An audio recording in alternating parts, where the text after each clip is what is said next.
할렐루야. 이른 새벽부터 기도의 자리에 나오신 여러분 모두를 환영하고 축복합니다. 오늘은 이사야 18장 19장 말씀으로 여러분과 은혜 나누기를 원합니다. 오늘 본문은 구스와 애굽에 대한 예언의 말씀입니다. 우선 여러분, 구스가 어디냐, 나는 구스 패딩밖에 모르는데 구스가 어느 나라냐 이렇게 생각하실 거예요. 구스는 이 당시에 애굽 남부에 위치해 있던 나라이고, 오늘날로 따지면 수단과 에티오피아 즈음에 위치한 나라라고 생각하면 되겠습니다. 많은 목사님들이 구스를 쉽게 그냥 에티오피아라고 말씀하기도 하세요. 이 구스라는 나라는 왕조를 이루어서 당시에는 꽤나 큰 세력을 유지하고 있었던 나라입니다. 지도를 펼쳐놓고 보면 여러분 조금 의아하실 수도 있어요. 이스라엘과 구스라는 나라는요, 지리적으로 꽤 멉니다. 지금도 에티오피아라는 지역은 동아프리카에 위치한 나라로 북아프리카랑은 조금 거리가 있어요. 심지어 이스라엘과 구스는 애굽이라고 하는 큰 나라를 사이에 두고 있어서 둘 사이에 좋든 나쁘든 교류가 이루어지기가 참 지리적으로 어렵다라는 걸 여러분 느끼실 거예요. 사실 그렇습니다. 이 모든 게 사실인데, 그러나 오늘 본문에서 구스에 대한 말씀이 나오는 이유는 아수르의 확장을 앞에 두고 애굽과 구스가 모두 두려워했기 때문입니다. 그래서 구스는 애굽과 동맹을 맺고 반아수르 연합을 이루어가게 되는 거죠. 그렇기 때문에 오늘 본문에 구스가 등장하고 있는 거예요. 바로 아수르라는 연결고리 때문에 말이죠. 그리고 재미있는 건 구스에 대한 예언, 오늘 본문에 나오는 예언은 그렇게 적나라하지도 않고 구스에 대해서도 되게 공격적인 말도 별로 없어요. 아마 이러한 배경 때문에 그렇겠구나 짐작이 되는데, 본문 2절을 보시면 민첩한 사절들아 너희는 강들이 흘러나누는 나라로 가되 강성한 백성에게로 가라, 이런 예언을 하고 있어요. 여기서 여러분 민첩한 사절들은요, 구스의 사절들을, 구스의 신하들을 얘기하는 거예요. 제가 아까 말씀드린 대로 구스는 비교적 아수르와도 거리가 멀고 또 이스라엘하고도 거리가 멀다고 했잖아요.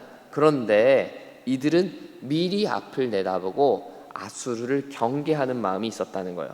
그래서 재빠르게 민첩하게 상황을 확인하기 위해서 여러 사절들을 보냈던 거죠. 매우 부지런한 겁니다. 아직 나의 삶에 닥쳐오지 않았지만 미리 대비하겠다는 거예요. 그래서 민첩하게 발빠르게 움직인 거죠. 그러나 하나님은 그런 구스를 향해서 너희 백성에게로 돌아가라, 강이 둘로 나뉘는 나라가 너희 나라예요. 그러니까 너희 나라로 돌아가라. 그렇게 부지런 떨 필요 없다. 그렇게 겁먹거나 두려워할 필요 없다. 다시 너희 땅으로 돌아가라. 이런 말씀을 오늘 예언해서 하시는 거죠. 그 이유가 4절 이후부터 나오는데, 하나님께서 아수르를 꽃이 떨어지고 포도가 익기도 전에 낫으로 베어버림 같이 제거해 버리실 것이기 때문입니다.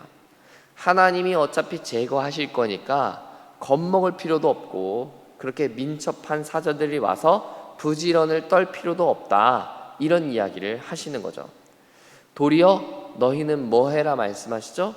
7절이 말하는 대로 하나님 앞에 예물을 드려라. 이거 뭐예요? 하나님을 예배하라는 거예요.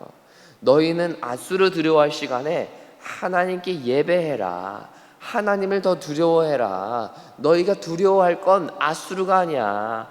두려워가지고 부지런 떨 시간에, 그 시간에 하나님 예배하는데 힘을 써라, 이런 예언을 하고 계신 거예요. 여러분, 이런 경험 있으신가요? 나의 먼 미래 또는 상상에 깊이 젖어 들어가다 보면 현실과 이상의 경계가 모호해지는, 뭔가 몽롱한 상태를 경험하게 됩니다. 대표적으로 우리 무슨 생각 많이 하죠? 우스갯소리로 하지만 로또 1등 당첨되면 뭐 할 거야? 우리 서로에게 이런 질문 아주 간혹 하죠? 진짜 웃긴 얘기인데 또 그런 질문 받았다고 해가지고 우리 얼마나 진지하게 고민합니까? 얼마는 뭐 하고, 얼마는 뭐 어떻게 하고, 얼마는 뭐 어떻게 해놓고, 그 상상을 짧게 그냥 하고 나오면 괜찮은데 깊이 들어가가지고 막 몇 시간 쓰고 메모까지 해가면서 내가 얼마를 어떻게 해놓고 얼마는 뭐 하고, 이런 상상하기도 하잖아요. 마치 내가 1등이라도 당첨된 것처럼 행동한단 말이죠. 부지런하지도 않은 사람이 로또 1등 당첨되는 상상에는 얼마나 부지런한지 몰라요. 저는 로또 1등 당첨보다도 저의 10년 후, 20년 후를 머릿속으로 그릴 때가 많은데, 여러분 10년 후, 20년 후 막 그리다 보면요, 제 마음이 얼마나 조급해지는지 몰라요. 아, 내가 그때를 위해서 이것도 준비되어 있어야 되는데, 저것도 준비되어 있어야 되는데, 이 공부도 해야 되는데, 저 공부도 해야 되는데. 여러분, 그런데 지나고 보면요, 그 깊은 상상에 막 매료되어 가지고 막 몽롱한 시점을 막 지나고 잠에서 깨게 되면요, 다 허탄한 생각이라는 거 깨닫게 되는 거예요. 허무한 거예요. 그런 상상과 몰입에 여러분 별로 선한 게 없더라는 거죠. 이거저거 준비되어 있어야 되는데 생각하면 뭐합니까? 여러분, 그건 나중 일이잖아요. 벌어지지 않은 미래이잖아요. 중요한 건 뭐예요? 오늘이고 현재이잖아요. 오늘 나의 현재 시점, 현재에 집중하지 못하게 만드는 건요, 다 허탄한 생각들이에요. 여러분, 오늘 구스는 어떻습니까? 아수르가 이미 쳐들어왔나요? 신호도 없어요. 사실 아직 먼 미래잖아요. 그러나 일찍부터 두려운 거예요. 미래를 상상해 보니까 아수르가 커 보이는 거죠. 그래서 아수르에 대적하기 위해서 이거저거 준비돼야 된다. 그래서 애굽하고 동맹도 해야 되겠고, 이스라엘에서 중동에 이루어지는 일들도 좀 확인하고 정보전을 좀 펼쳐야 되겠다. 이런 조급함이 시작되는데, 오늘 하나님이 뭘 말씀하시는 거예요? 걱정하지 말라는 거예요. 하나님이 해결하실 거니까. 도리어 구스에게 요구되는 건 뭐예요? 하나님을 더 두려워하라는 거예요. 하나님을 예배하는 데 힘쓰라는 거예요. 하나님 더 높이고 있으라는 거죠. 사랑하는 여러분, 미래를 준비하는 것 중요합니다.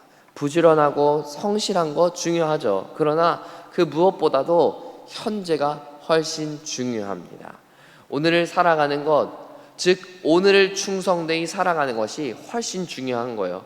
오늘도 제대로 못 사는데 어떻게 미래를 제대로 살 수 있겠어요? 미래에 대한 보장이 없어요, 여러분.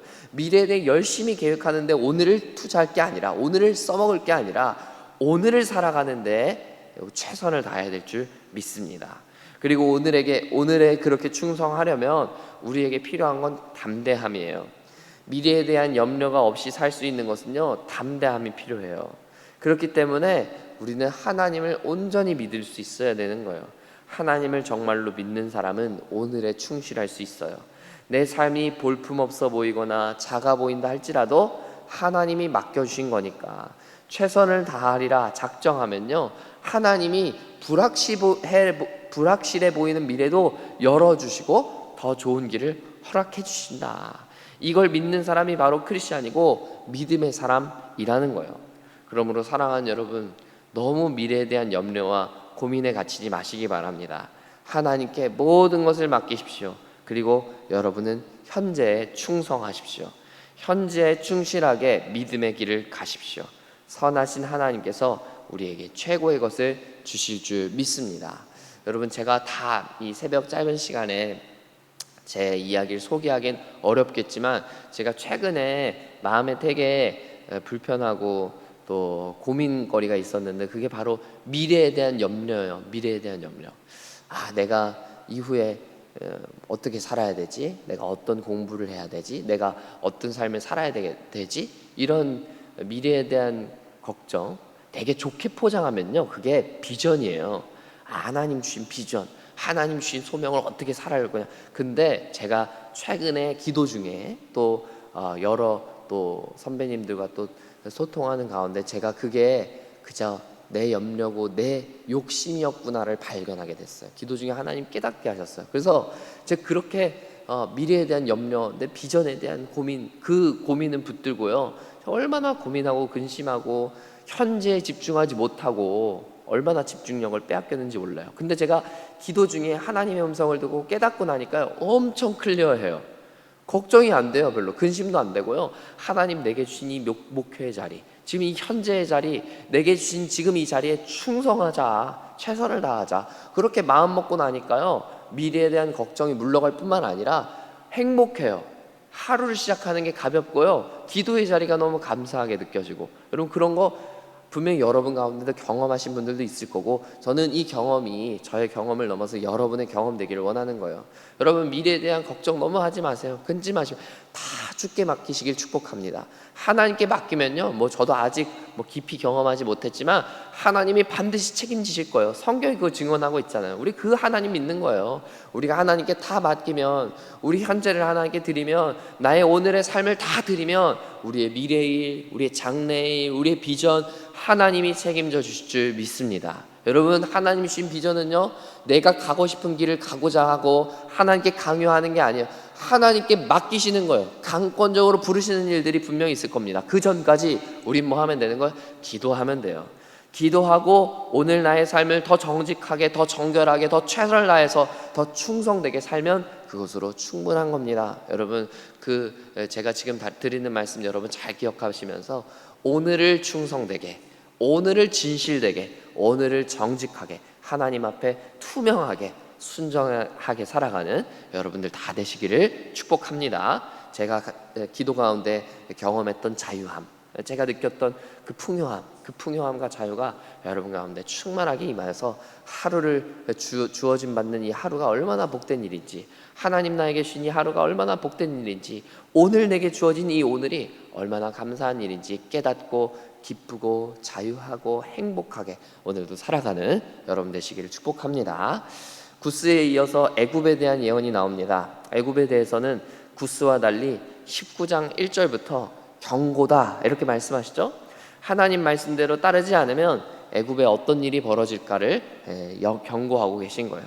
본문에 그렇게 나오는데 하나씩 보면은, 첫째 1절을 보면 우상이 하나님 앞에 떨게 될 거다. 너희가 믿는 우상이 하나님 앞에 무너질 거다, 이런 얘기죠. 둘째 2절을 보면 애굽인이 애굽을 치고 형제들이 서로 치고 나라끼리 치고, 즉 뭐예요? 스스로 자멸하는 일이 벌어질 거다. 동포들끼리 치고 동족 상잔의 비극이 일어날 거다, 이런 얘기죠. 셋째, 포악한 왕들이 나라를 다스리게 될 거다. 넷째, 경제가 파탄나게 될 거다. 바닷물이 마르고 강에서는 악취가 나가지고 물고기를 잡고 싶어도 잡을 수가 없을 거다. 경제가 망가진다는 얘기예요. 이 네 가지의 모습이 애굽에 장차 임하게 될 심판의 대표적인 모습이라고 할 수 있겠습니다. 그러나 여기서 끝이 아니에요. 더 심각한 문제가 있는데 13절을 보면 애굽의 방백들이 애굽을 그릇가게 할 거다, 이런 말씀을 하고 있어요. 이렇게 하나님이 심판하시는 와중에도 백성들의 눈을 감게 만드는, 백성들을 아둔하게 만드는 애굽의 왕과 지혜자들이 있었다는 거예요. 14절에서 보시는 대로 하나님께서 이들에게 어지러운 마음을 섞으셨기 때문입니다. 이처럼 지도자들이 잘못되면 취한 자가 토하면서 비틀거리는 모습이 되는 것과 같은 거예요. 나라가 엉망이 되고 경제는 망가지고 서로 치고받고 자멸하는 수준에 이르러도 감각이 완전히 마비가 되어가지고 취해서 다시 일어설 수 없는 지경에 이르게 되는 거죠. 여러분, 요즘 미국이 마약으로 난리라 그래요. 미 서부 지역 영상들 아마 뉴스에서 여러분 한 번쯤 보셨을 수도 있는데, 마약 중독자들이 길거리에 생활을 하면서 이들이, 저는 그 길거리 모습을 하면서 막 진짜 영상을 한번 여러분 보시면 아시는데, 진짜 그 사람의 모습이 아니에요. 이 사람들의 모습이 사람의 모습이 아니고, 이게 우리가 나중에 천국에 가서 저 먼 편에 보게 될 악마의 모습들, 마귀의 모습이 바로 이런 모습이지 않을까? 이런 상상이 들 정도로 좀 그분들한테 죄송하지만 사람의 모습을 하고 있지 않아요. 차마 사람의 모습이라고 보기에는 어려울 정도로 그 얼굴에 잔인함과 포악함과 정말 더러움과 부정결함이 막 묻어 있어요. 하나님은 완전히 망가진 지도자를 세우심으로써 그 마약 중독자들과 같은 모습으로 나라를 이끌어 가신다는 게 아닐까, 그런 생각을 해보게 돼요. 그만큼 어리석은 지도자, 악한 지도자의 파급력은 어마어마한 거예요. 그러므로 여러분, 교회된 우리가 정말 정신 차리기를 원합니다. 우리가 이 세상의 리더의 역할을 잘 함으로써, 크리스찬의 역할을 잘 감당함으로써 세상이 바른 길 갈 수 있도록 만들어야 되는 거지, 도리어 우리의 존재가 세상을 괴롭히는 일, 세상을 더럽히는 일, 세상을 악한 길로 인도하는 일, 여러분 그런 일은 없어야 되는 거 아니겠어요?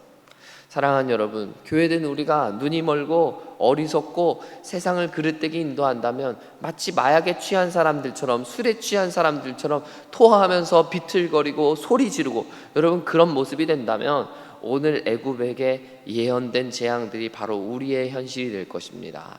우리나라의 현실이 될 것이고, 우리 부대의 현실이 될 것이고, 우리 교회와 가정의 현실이 될 것입니다. 아니 어쩌면 서로 치고받고 싸우며 자멸하는 모습이 이미 우리나라의 현실이 된지도 모르겠어요.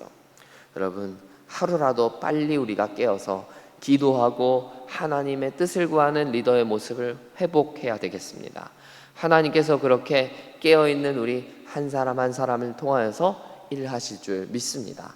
하나님의 심판이 임박한 나라 가운데도 우리 한 사람을 통하여 하나님 그 심판을 돌이키게 되실 것이고 우리에게 구원을 베풀어 주실 줄 믿습니다. 여러분, 그 한 사람 되어서 오늘도 기도의 자리를 지키며 기도의 자리를 밝히며 하나님의 뜻을 구하며 하나님의 구원하심을, 하나님의 사유하심과 신유하심을 구하는 우리 모두가 되어서 하나님께 정말 칭찬받는 백성들, 더 나아가서는 이 나라를 살리는 참된 리더들 다 될 수 있기를 간절히 소원하고 축복합니다. 함께 기도하겠습니다. 하나님 아버지, 애굽은 그렇게 바른 길 가지 않으면서도 하나님의 심판의 경고의 말씀에 귀 기울이지 않았습니다. 그래서 결국 그들은 자멸하는 길로 갈 수밖에 없고 비틀거리는 지도자들의 정말 더럽고 타락한 통치를 받을 수밖에 없었던 것을 봅니다. 주님, 이 나라를 긍휼히 여겨주시고 우리 사랑하는 공동체들을 긍휼히 여겨주셔서 그런 일들이 우리 가운데 벌어지지 않고 우리 교회가 교회되어서 한국교회가 정말 바른 길 가서 하나님께 귀하게 쓰임받고 이 나라 이 민족을 바른 길로 인도할 수 있는 리더들로 세워질 수 있도록 우리 교회를 하나님 써주옵소서. 하나님, 우리와 구스와 같이 너무 먼 미래를 걱정하지 않기를 원합니다.